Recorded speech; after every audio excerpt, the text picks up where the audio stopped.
Male gamete को कहते हैं ह्यूमन में स्पर्म और फीमेल गैमिट को कहते हैं ओवम। स्पर्म का दूसरा नाम स्पर्मेटोजोआ भी है, जिसको प्लूरल में स्पर्मेटोजोआ कहते हैं, सिंगुलर में स्पर्मेटोजोन कहते हैं। ये मेल रिप्रोडक्टिव सेल है जो टेस्टिस के अंदर बनती है। सभी मैमल्स में स्पर्मेटोजोआ बनते हैं, कुछ दूसरे एनिमल्स में भी स्पर्मेटोजोआ बनते हैं।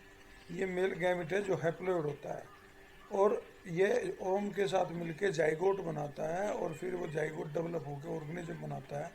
ये स्पर्म की स्ट्रक्चर यहाँ दी हुई है। स्पर्म को हम 4 हिस्सों में बांटते हैं, हेड, नेक, मिडल पीस और टेल। ये छोटी स्ट्रक्चर दी है, डिटेल स्ट्रक्चर इधर है। इसके ऊपर प्लाज्मा मेम्ब्रेन चढ़ी होती है। प्लाज्मा मेम्ब्रेन के बिल्कुल नीचे हेड की तरफ एक गाल्जी पॉडी से बना हुआ एक्रोसोम है। इसके ऊपर की ओर एक मेम्ब्रेन चढ़ी होती है जिसको गैलिया कहते हैं, और इस हेड हिस्से में इसके नीचे एक न्यूक्लियस है। न्यूक्लियस बहुत कंडेंस होता है जिसमें केवल डीएनए और थोड़ी सी प्रोटीन होती है। इसके बाद इसके नीचे और ये लेयर चढ़ी हुई है मेम्ब्रेन की, जिनको मैंचेटी कहते हैं। इसके साथ फाइबर की बनी हुई शीट है। इसके नीचे एक नेक है। नेक बहुत छोटा पार्ट होता है, इसमें 2 सेंट्रियोल हैं, प्रोक्सिमल और डिस्टल। इसके नीचे आगे की ओर माइटोकॉन्ड्रिया का स्पाइरल होता है, ये दिखाई दे रहा है माइटोकॉन्ड्रिया इस पर। ये मिडल पीस कहलाता है, ये पार्ट कहलाता है मिडल पीस। इसके ऊपर भी जो कवरिंग है वो मैंचेटी, ये फाइबर कवरिंग है। इसके पीछे की ओर रिंग सेंट्रियोल पे ये जो मिडल पीस से ख़त्म होता है, यहाँ से फिर ये इसकी टेल शुरू होती है। टेल के अंदर एक्जोनीम फाइबर होता है और इसमें बहुत सारी ये इस तरह से चारों तरफ को ये जो एक स्पाइरल स्ट्रक्चर में ये सेंट्रियोल होती हैं। ये एक स्पर्म की स्ट्रक्चर, इस स्ट्रक्चर को आप ध्यान से देखें। कई बार पेपर में इसकी स्ट्रक्चर पूछ लेते हैं कि डायग्राम बनाओ स्पर्म का। ये डायग्राम आपको प्रैक्टिस करनी है, आपको डायग्राम बनाना है इसमें। इसके बाद ये जो स्पर्म के 4 पार्ट होते हैं, इसमें स्पर्म हर ऑर्गेनिज्म में अलग अलग होते हैं। आदि में फ्लैटेंड है और आलमंड शेप का है, 4 से 5 माइक्रोमीटर लंबा, 2 से 3 माइक्रोमीटर चौड़ा होता है। स्पर्म माइक्रोस्कोपिक स्ट्रक्चर जो हेड, नेक, मिडल पीस और टेल की बनी हुई है। ये भी स्पर्म का डायग्राम दिखा है। सबसे आगे गोल्जी बॉडी से बना हुआ एक्रोसोम होता है। एक्रोसोम के पीछे न्यूक्लियस होता है। न्यूक्लियस के पीछे भी 2 सेंट्रियोल होती हैं।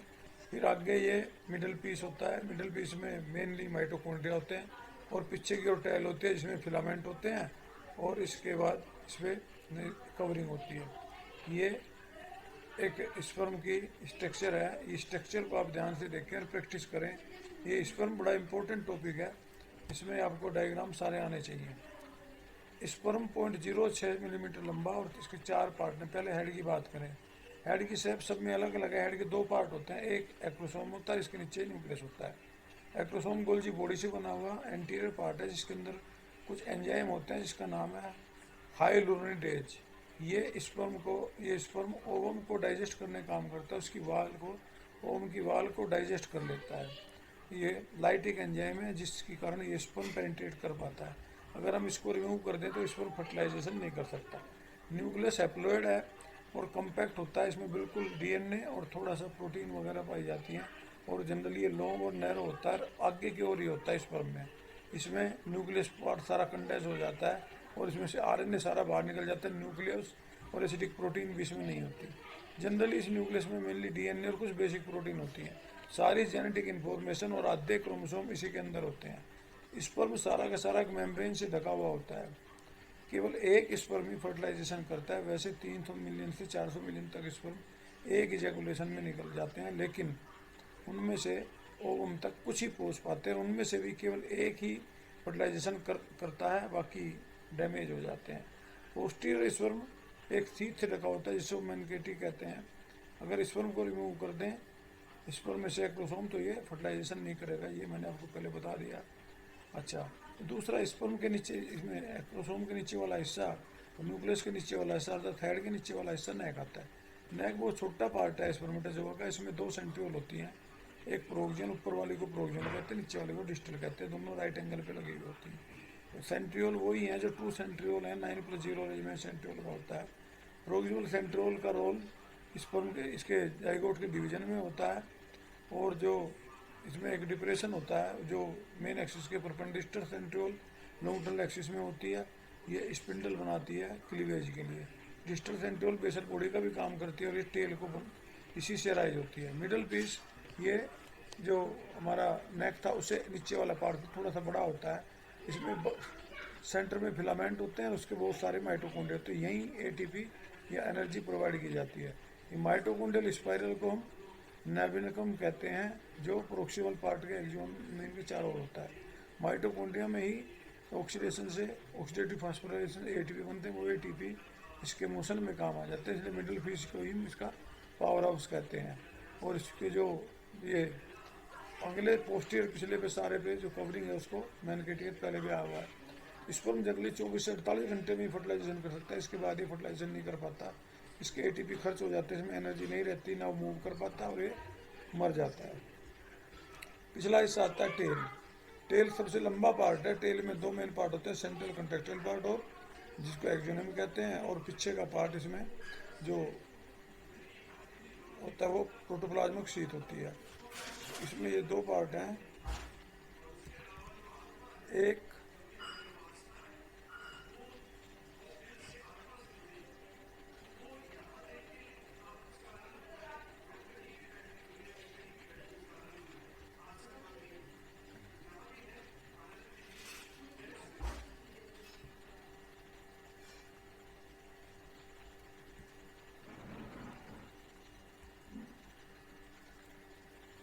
मेम्ब्रेन स्पर्म में नो एसेसरी फाइबर की रिंग भी होती है। स्पर्म की टेल को फ्लैजेलम भी कहते हैं, मूवमेंट के लिए ज़रूरी है। यह मिडल पोर्शन से जुड़ी हुई होती है और यह बहुत पतली, लगभग 50 माइक्रोमीटर लंबी और 1 माइक्रोमीटर थिक होती है। और इस तरह से ये पीछे की ओर लंबी होती है। इसमें जो एक्सोनियम होते हैं वो फाइबर होते हैं और यह ही मूवमेंट के लिए रेस्पॉन्सिबल है।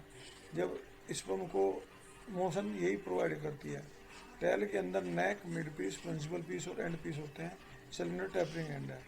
एक्सोनियम में प्रोटीन माइक्रोमोलाइन प्लस टू अरेंजमेंट है, वही जो हमारे सिलिया फ्लैजेला में होता है और ये मिडल पीस के जंक्शन पे फ्लैजेला में पाया जाता है। कभी कभी ये डिस्टल एक्सोनियम अनकवर्ड भी होता है, इसको एंड पीस कहते हैं। स्पर्म फ्लूइड में जो तैरता है और इसी तरह मूवमेंट कर सकता है। आदमी में जितने स्पर्म पैदा होते हैं उनके 60% नॉर्मल शेप और साइज के होने से फर्टिलाइजेशन होता है। 40% उनमें ज़्यादा मोशन दिखाते हैं, 50% कम दिखाते हैं। स्पर्म सेमिनिफेरस ट्यूब्यूल में को होते हुए इजैकुलेशन के टाइम, फर्टिलाइजेशन के टाइम, रिप्रोडक्शन के टाइम रिलीज होते हैं। और इनके साथ स्पर्म के साथ सेमिनल वेसिकल और जो दो दूसरी ग्लैंड थी, कॉपर ग्लैंड और बल्बोयूरेथ्रल ग्लैंड, उनका सेक्रेशन भी, प्रोस्टेट ग्लैंड, उनका सेक्रेशन भी मिलता है, तभी वो सीमेन बनता है। इसके अलावा जो ये टेस्टिज के अंदर ग्लैंड्स हैं वो कुछ हार्मोन भी निकलते हैं। स्पर्म 24 घंटे तक जीवित रहता है। ये स्पर्मेटोजेनेसिस में 9 से 10 वीक का समय लगता है। Sperm contain sex called lobule testes के अंदर होते हैं, जिनमें स्पर्म बनते हैं, बहुत लंबे वो होते हैं। स्पर्म मैच्योर और स्टोर हो जाता है एपिडिडर्मिस में। एक बार स्पर्म मैच्योर हो फिर वो वेस्ट डिफरेंशियल में आ जाते हैं। इजैकुलेशन में बाहर आके फिर वो टेस्टिज के द्वारा, टेस्ट में पेनिस के द्वारा बाहर निकल जाते हैं। नॉर्मल में पर एजुकुलेशन में ये बहुत सारे स्पर्म निकालता है, लेकिन उनमें से ओवम तक कुछ ही पहुंच पाते हैं और उनमें से एक ही फर्टिलाइजेशन कर पाता है। एक एग स्पर्म से बहुत, वास्तव में एग बहुत बड़ी सेल है, स्पर्म बड़ी छोटी सेल है। एग का साइज यहाँ कंपेरिजन में दिया हुआ है, ये लगभग 1 लाख गुना पर ज़्यादा होता है स्पर्म से। एक एडल्ट मेल में लगभग 100 मिलियन स्पर्म डेली बनते हैं। ये फिर धीरे धीरे एपिडिडर्मिस में आके वहाँ से बाहर निकल जाते हैं। स्पर्म का फंक्शन फर्टिलाइजेशन है। अगर स्पर्म की संख्या कम होती है तो उसको हम कहते हैं ओलिगोस्पर्मिया। अगर एब्सेंट स्पर्म हो ही ना तो एजोस्पर्मिया, ऐसे आदमी के बच्चे नहीं होते। अगर इसकी स्पर्म हैं तो, लेकिन ये पूरी तरह मोटाइल नहीं है, इनको हम कहते हैं नेक्रोस्पर्मिया। एक्टिवेशन टेल पार्ट में होता है, जो कि इसको आगे फ्लैजेलम की वजह से इसका पीएच लेवल बढ़ जाता है, रुक जाता है। ओवम फीमेल गैमिट है जो ओवरी में बनता है और इसकी शेप स्फेरिकल होती है।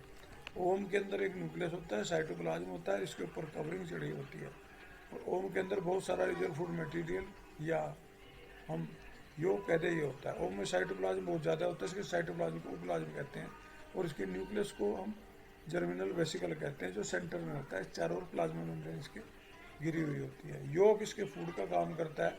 ओस्टिच का ओम सबसे बड़ा माना जाता है, 170 बाई 135 का होता है।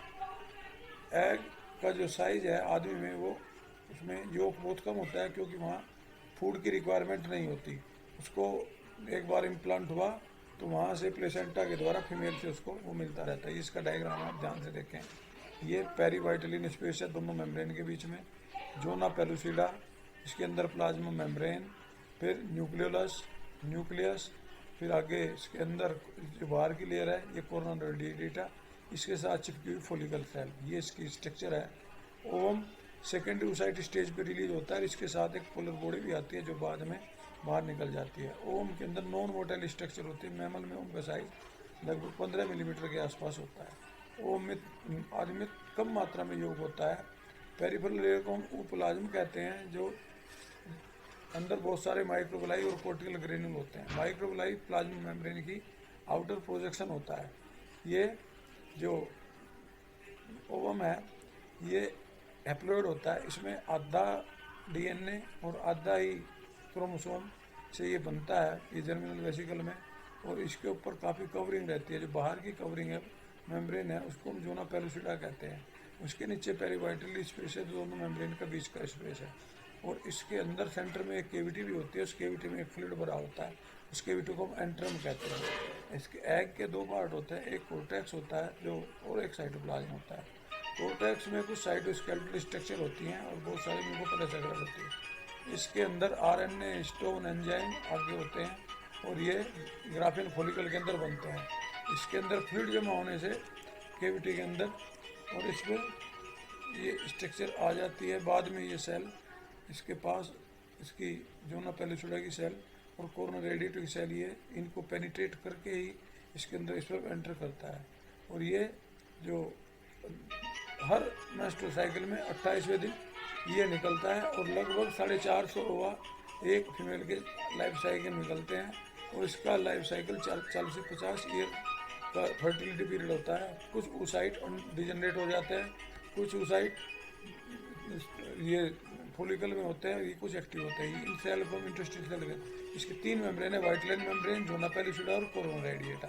कोरोना रेडिएटा सबसे बाहर होती है, जोना पेलुसिडा के अंदर होती है और इसके नीचे व्हाइट लाइन मेम्ब्रेन होती है जो कि ट्रांसपेरेंट मेम्ब्रेन होती है। आदमी में, ह्यूमन फीमेल में, रिप्रोडक्टिव ऑर्गन में ये 48 आवर इसका सर्वाइवल पीरियड है। ये था हमारा एक स्ट्रक्चर दोनों गैमेट की, मेल और फीमेल की। आप इसको ध्यान से देखें, इसको याद करें।